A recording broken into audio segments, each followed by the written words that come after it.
반갑습니다. 할렐루야.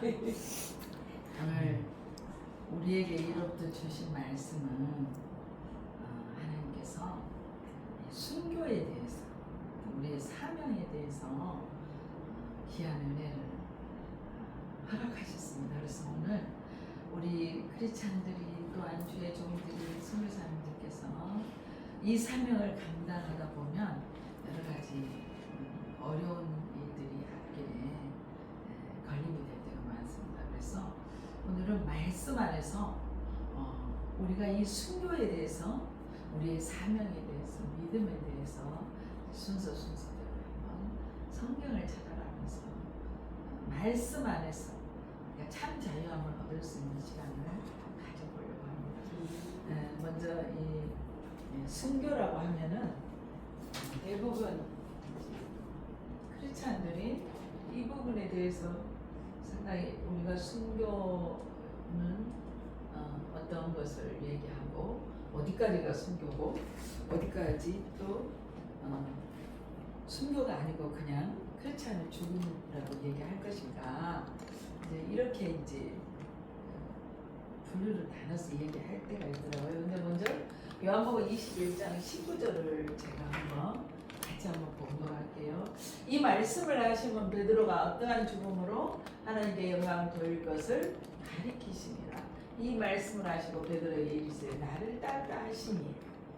베드로에게 하나님께서 지금 요한복음 21장에 말씀하신 부분이에요. 근데 우리가 성경을 요한복음 21장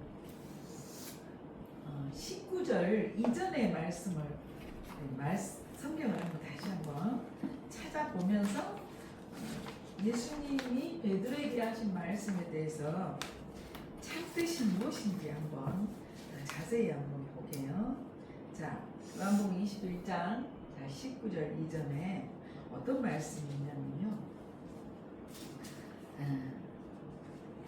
예수님께서 베드로에게 이런 말씀을 하고 있어요. 16절에 보니까 또 두 번째 이르시되 요한의 아들 시몬아 내가 나를 사랑하느냐 하시니 이르시되 주님 그러하나이다. 내가 주님을 사랑하는 줄을 주께서 아시나이다. 이르시되 내 양을 치라 하시고, 또 세 번째도 요한의 아들 시몬아 내가 나를 사랑하시냐, 또 이렇게 묻습니다. 그러니까 이번에도 세 번째도 베드로가 이제 어떤 얘기를 하냐면 근심하여 이르되 주님 모든 것을 다 아시오며 내가 주님을 사랑하는 줄을 주님께서 아시나이다. 예수께서 이르시되 내 양을 먹이라. 이제 이렇게 말씀하시고 18절에 말씀을 하시고 19절에 이 말씀을 하셨어요. 하나님께 영광을 돌릴 것을 가리키시며 이 말씀하시고 베드로에게 나를 따르라. 그럼 예수님을 따르라는 얘기는 어떤 뜻이에요? 내 양을 어떻게 해야지까 그랬어요? 치라고 그랬어요. 그러면 양을 치게 하는 과정 중에 우리는 어떤 일들이 있어요?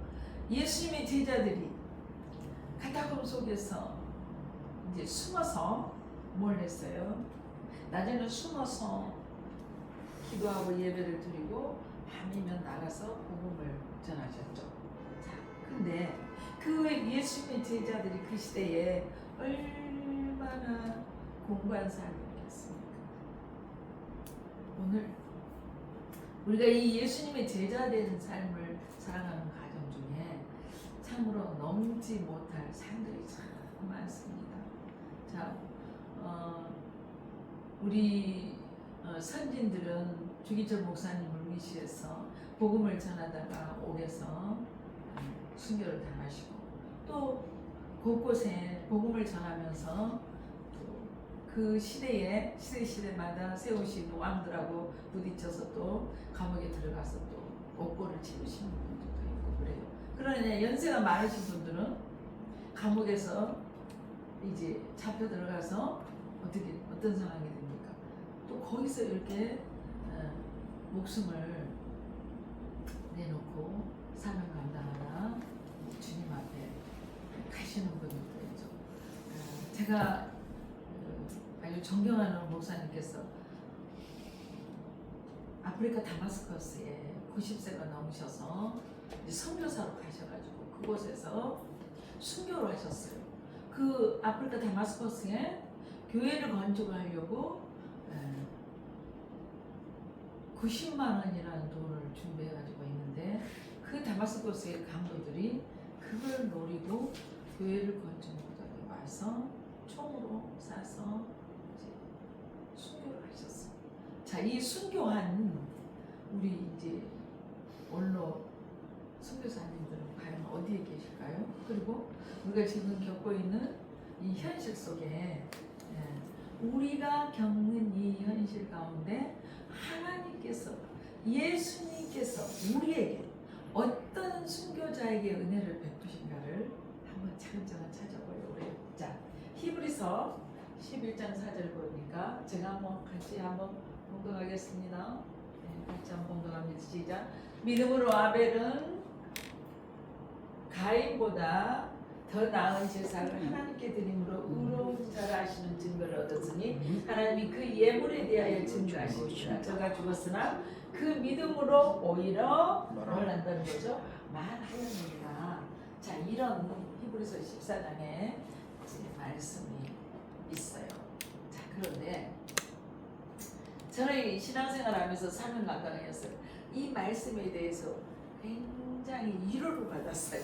자, 히브리서 11장 35절 38절 자, 같이 한번 보도록 해요. 시작.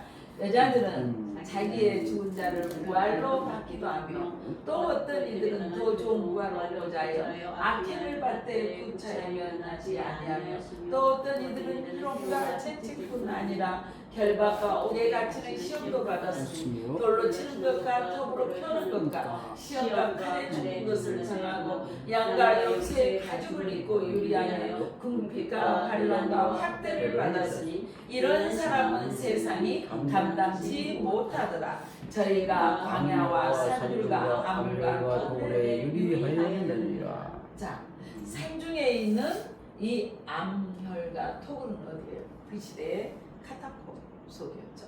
자, 여자들은 어떤 여자들이었어요? 그 시대에 예수님 옆에서 수정 들며 예수님 복음을 전할 때 또 그 제자들과 서로 협력해서 선한 싸움을 하셨던 분들이에요. 근데 이들은 죽은 자를 부활로 받기도 했다고 했어요. 죽은 자의 부활이 누구였어요? 그 시대에 예수님 계실 때 누가 죽었어요? 여자들 중에 자기 형제가 죽었죠. 나사로가 어디 들어갔어요? 무덤에 들어가서 마리아가 예수님이 기다리다 3일 만에 죽은 나사로가 살아났죠. 그래서 죽은 자를 부활로 받기도 했어요. 자, 또 어떤 이들은 더 좋은 부활을 얻을 거다. 지금 우리가 얻고자 하는 더 좋은 부활이 어떤 부활이에요? 바로 예수님과 같이 영원히 영생에 이르는 그 영원한 삶의 우리가 원하는 부활이죠. 그리스도 교회에서 이 부활과 영생이 없다면 우리는 신앙할 필요가 없는 거죠. 이렇게 새벽부터 일어나서 하나님 나라를 위해서 기도하며 복음을 전하는데 충성되이 일할 필요가 저는 없다고 생각해요. 뭐 때문에?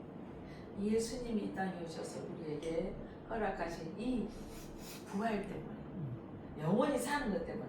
자, 그것 때문에 악행을 받되 구차히 면하지 아니하며 또 어떤 이들은 희롱을 당했고 어떤 이들은 채찍질을 당했고 또 어떤 이들은 어떤 결박 옥에 갇히고 또한 누구는 돌로 쳐 죽임을 당했죠. 누구죠? 스테반이죠. 그 다음에 톱으로 켰어요. 톱으로 어떻게 켰어요? 이 팔과 어깨를 톱으로 켰죠. 그 시대의 예수님 제자들에게. 그 다음에 시험과 칼에 죽는 걸 당하고 양과 염소의 가죽을 입고 다녔어요. 양과 염소의 가죽을 입고 어떻게 숨어 있었다는 거예요?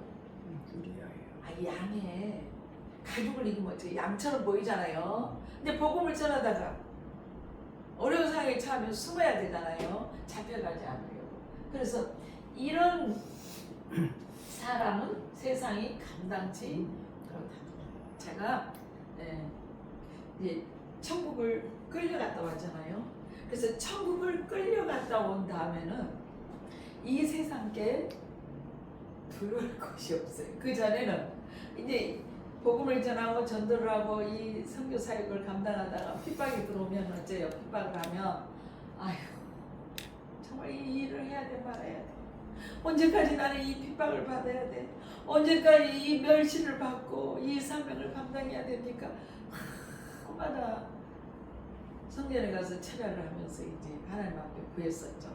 근데 오늘 이 히브리서 11장 35절 38절에 예수님의 제자들이 겪었던 거에 비하면 우리가 겪고 있는 것은 어느 정도예요? 이것도 아니에요.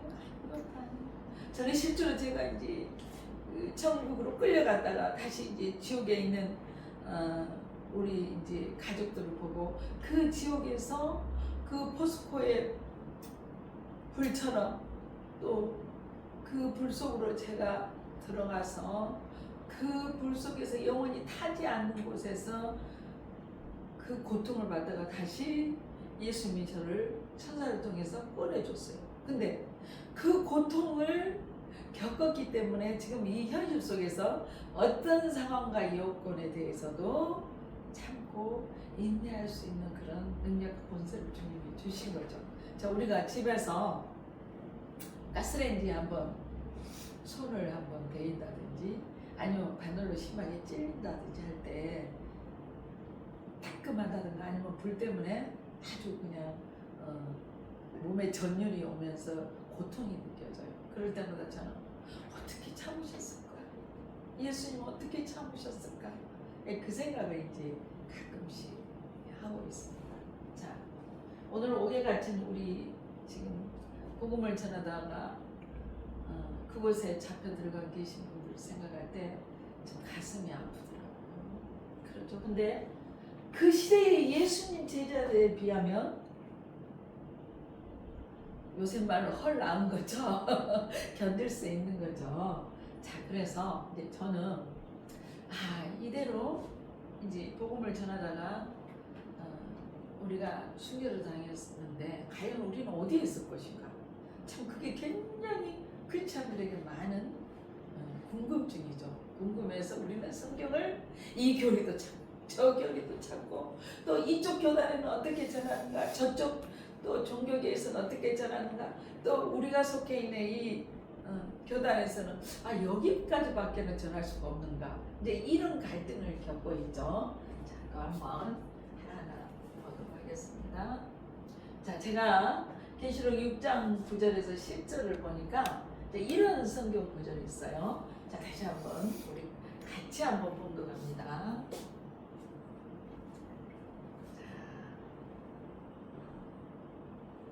다섯째 인을 떼실 때 내가 보니 하나님의 말씀과 저희의 가진 증거를 인하여 죽임을 당한 영혼들이 제단 아래 있어 큰 소리로 불러 가로되 거룩하고 참되신 될 주제여 땅에 거하는 자들을 심판하여 우리의 피를 신원하여 주지 아니하시기를 어느 때까지 하시려나이까.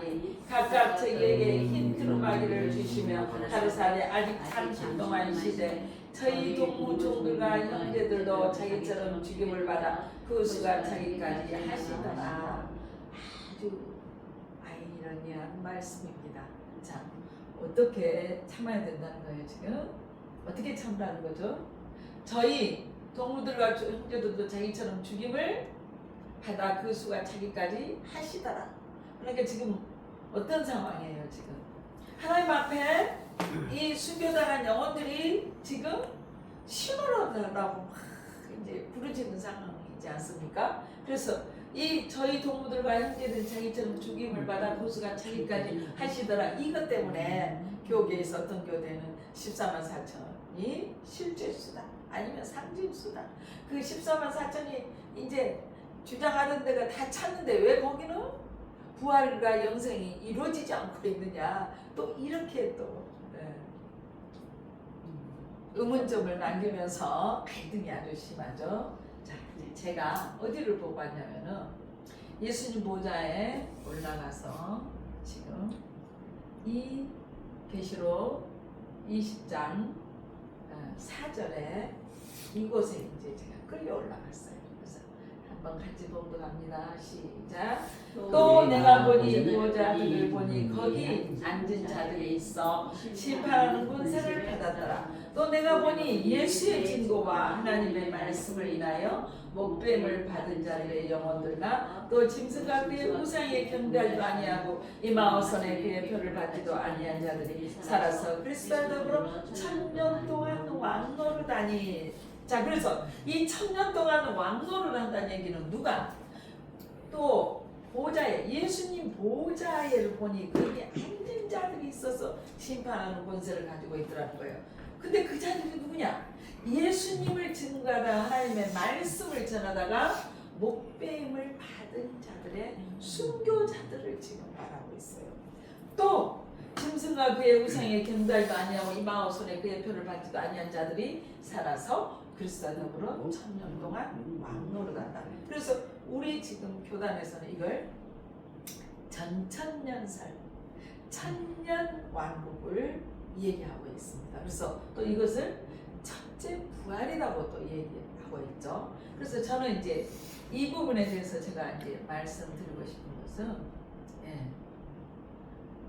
가장 궁금했던 부분, 저는 이 예수님 보좌에 제가 그때 당시에 끌려 올라갔습니다. 그래서 예수님 발밑에 이제 한짝 엎드려서 이제 그 예수님 발밑에서 고개를 잠시 들었을 때 저의 행위록이 펼쳐졌습니다.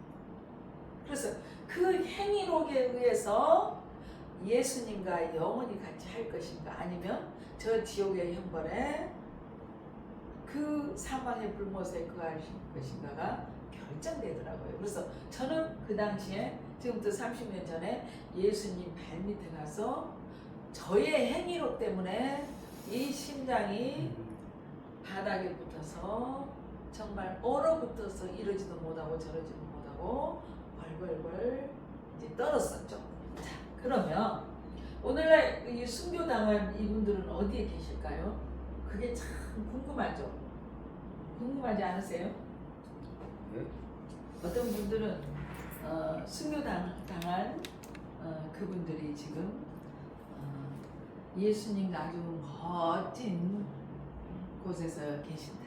또 어떤 분들은 아직 거룩한 성세 예루살렘에는 올라갈 수 있는 단계가 아니다.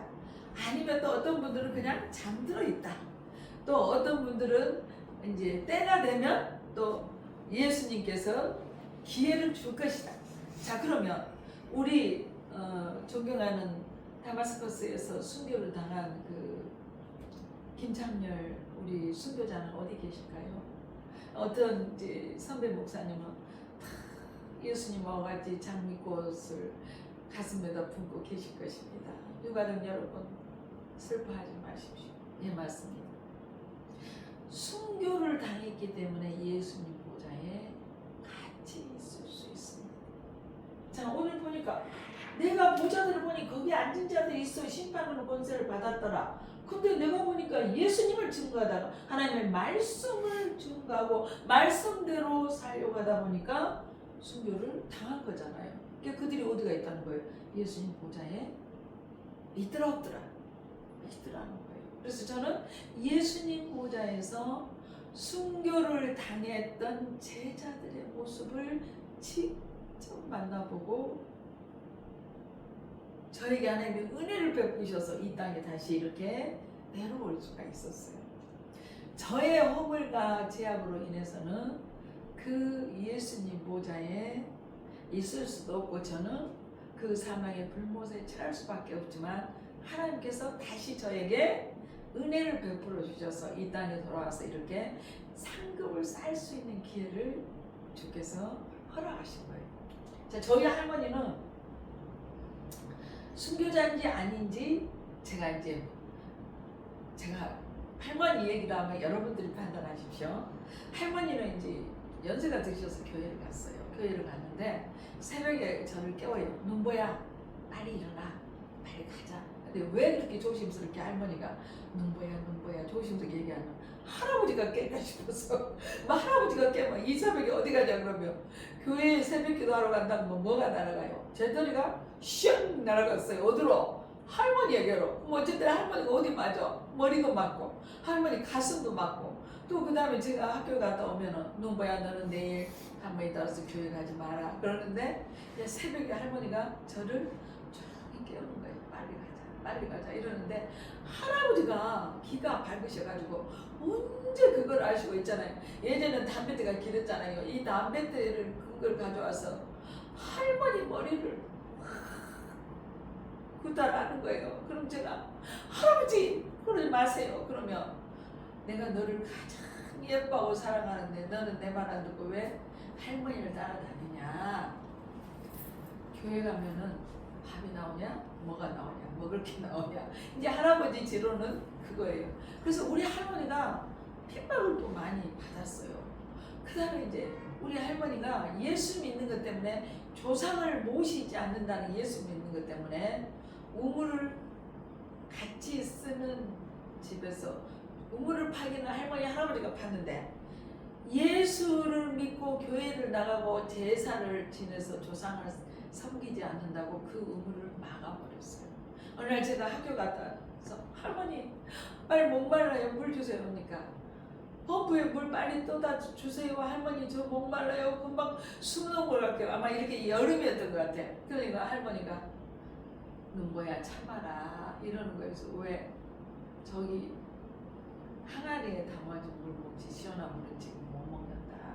그때는 어떤 시대였어요. 1970년대에 펌프질을 했어요. 그러면 시원한 물이 지하수가 쫙 올라왔잖아요. 왜요 할머니? 그러니까 말하지 마라. 내가 마음이 아프다 이러시는 거예요. 그러니까 할머니가 엄청 핍박을 많이 받았어요. 근데 제가 이제 천국에 끌려 올라가서 지옥에 있는 어머니를 보고, 지옥에 그 불못에 다 갇혀서 그 뜨거운 불못에 있는 우리 고향의 할아버지들, 또 먼저 가신 우리 친구 아버지들, 이런 분들을 다 봤는데 우리 할머니는 지옥에가 안 계셨어요. 지옥에 없었어요. 왜? 저는 인간적으로 누구를 좋아했어요. 어려서 할머니가 저를 지극정성으로 그렇게 공부할 수 있게 하고 챙겨서 먹고 또 같이 기도를 하고, 또 저녁이면은 구역 예배에 내 주를 가까이 하려 함은, 이 찬양만 제가 잘합니다. 왜냐면 어려서 또 할머니랑 구역 예배 가서 그 찬양을 많이 불렀었기 때문에. 그래서 할머니를 찾았어요. 자, 그런 다음에 저를 예수님이 그 지옥 곳곳을 다 들어가서 그 참혹하고 그 무서운 그 유황불에서 저를 천사를 통해서 건져낸 다음에 저를 천사가 데리고 다시 올라갔어요. 어디로? 예수님이 보여준 데를 갔어요.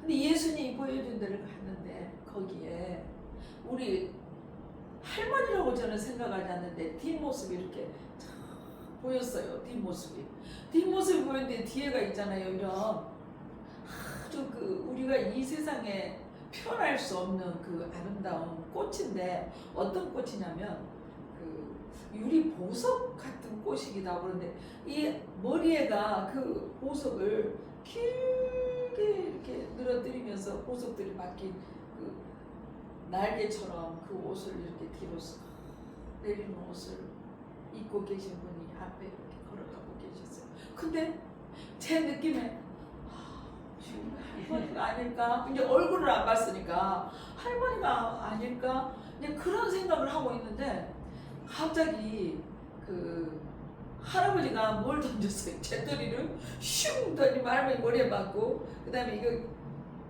담뱃대 있잖아요. 그걸로 할머니 머리를 팍 쳤던 생각이 영화 스크린처럼 막 스쳐 지나간 거예요. 근데 그 부위에가 이렇게 할머니의 그 멸류관이라고 표현해야죠. 그런 그 이 세상에서는 볼 수 없는 그런 머리에 이렇게 늘어뜨리는 예쁜 슈올같이 생긴 데가 이렇게 쭉 되어 있었어요. 근데 할머니는 나는 잘 모르니까 이 찬송가를 네가 좀 불러봐라. 그러면 저는 음정이나 박자를 모르지만 어르신들이 불렀던 노래대로 그 시대는 내 주를 가까이가 왜 그렇게 은혜스러웠을까요? 그럼 할머니하고 둘이서 내 주를 가까이 하려 함은 십자가 짐 같은 곳에이라. 할머니는 이 찬양을 부를 때 눈물을 주르륵 흘리면서 만약에 우리 집안에 목회자가 있다든가 전도사가 있다든가 하나님 앞에 드려지면 온전히 사명을 감당한 사람이 있다면 이렇게 내가 핍박받지 않을 건데 넌 뭐야? 너는 나중에 꼭 커서 내가 하고 싶었던 일을 네가 대신했으면 좋겠다. 할머니, 저는 저기에서 오는 권사님처럼 가방 들고요 집집마다 신방 다닌 거 그거 하고 싶어요. 나는 권사하고 싶어요. 그러니까 그래, 권사도 좋은데 이렇게 너희 할아버지처럼 또 저렇게 우물을 막는 내 식구들에게 이렇게 하늘의 비밀들을 알려주는 귀한 종이 됐으면 좋겠다. 이 할머니가 은연중에 그렇게 말씀하시는 것을 저는 어려서 들었어요. 오늘 제가 이 사명을 감당하는 중에 한 번은 목이 이렇게 조일 때도 있었어요. 그리고 너무 저에게 그 사명 감당하는데 예수 신이 들어가지고 예수 신이 너무 심하게 박혀갖고 더 이상 어떻게 희망이 없는 여자다 이제 이렇게 소리를 들어가면서 제가 이 사명을 감당한다고 여기까지 왔어요. 근데 저는 하나님, 이 핍박받는 우리 크리스찬들이, 핍박받는 주의 종들이, 핍박받는 선교사들이 아버지 나라에 더욱더 귀한 멸류관 드리길 원합니다. 그 멸류관이 어떤 멸류관이겠어요? 의의 멸류관, 생명의 멸류관, 영광의 멸류관. 자, 오늘 이 성경 말씀을 통해서 이 하늘의 비밀들을 다 전하지 못했습니다. 그러나 우리가 이 사명을 감당하는 동안에 우리의 상급은 하나님께서 천군 천사들을 통해서 다 보게 하시고 우리 행위록에 다 기록돼서 우리가 주님을 만났을 때는 주께서 우리의 그 행위록대로 상급을 주시고 그 상급으로 인해서 우리 할머니처럼 또 누구처럼 다마스커스에서 순교를 당한 우리 선교사님처럼 또 그 순교자들에게 주는 상급은 이 세상 사람이 생각할 수 없고 상상할 수 없는 그런 귀한 멸류관을 쓰고 계셨습니다. 오늘 그 말씀을 저는 여러분들에게 전하고 싶었습니다. 기도하겠습니다. 참으로 고맙고 감사하신 아버지 하나님, 우리는 아무 능력이 없습니다. 아무 힘이 없습니다. 주께서 은혜 베풀어 주지 아니하신다면 이 마지막 날에 주께서 허락하신 그 귀한 사명을 감당할 수가 없습니다. 우리를 이 환난과 핍박에서 건져주시옵고 아버지 나라에 더욱더 귀하고 아름다운 상급 살 수 있도록 사랑하는 내 동역자들과 내 양들과 함께 아버지 앞에 더욱더 아름다운 멸류관을 드릴 수 있도록 한량없는 은혜를 더하여 주시옵소서. 참으로 감사드리오며 사방에서 생명으로 인도하신 거룩하신 예수님 이름으로